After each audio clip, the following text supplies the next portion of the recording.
వస్తుండే, ఇక్కడ సర్పంచ్ అవుతుండ్రి, 12 మంది వార్డు మెంబర్లు ఉంటుండ్రి.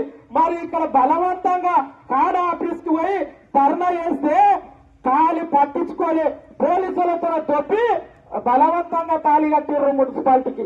అంటే ఎందుకంటే చెప్తున్నా, రెండట్ల వాళ్ళు గ్రామ ప్రజలారా, మున్సిపాలిటీ కలిస్తే ఇల్లు ట్యాక్స్ ఎంత తెలుసా?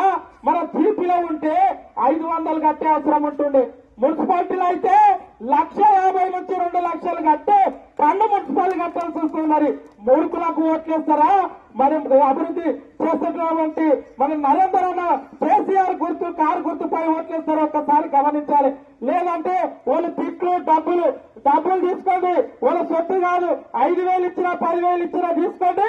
కానీ ఈయన రేలేట్లలో బాధలు ఇక మా అన్నంట తిరిగానే ఎన్నుపోటు పొడిచారు పెద్ద పెద్ద లీడర్లు, వాళ్ళ పేర్లు చెప్పలేను.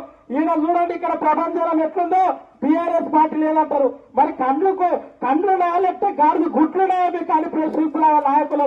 ఒక్కసారి మా నరేందర్ ఇంకోటి చెప్పాలి ఇంపార్టెంట్, ఎప్పుడైనా సీఎం గెలిచాడు ఒక్క రోజు మరి ఎన్నట్లకు వచ్చినానా? మీకు దండం పెట్టి చెప్తారు, ఒక్కసారి ఎన్నట్లకు వచ్చినా? మరి నరేందర్ అన్న ఇంటింటికి వచ్చాడు, వాడవాడకు వచ్చాడు, గల్లీకి వచ్చాడు. మరి మన దగ్గరుండి గెలుస్తామా? స్టేట్ వైజ్ గా మీకు తొండలు ఇడుస్తా, గుడ్లు వీకుతా, ఏ రైతు బంధు అంటే గుడ్లు వీకుతా అంటాడు, అది మరి అన్ని తొండలు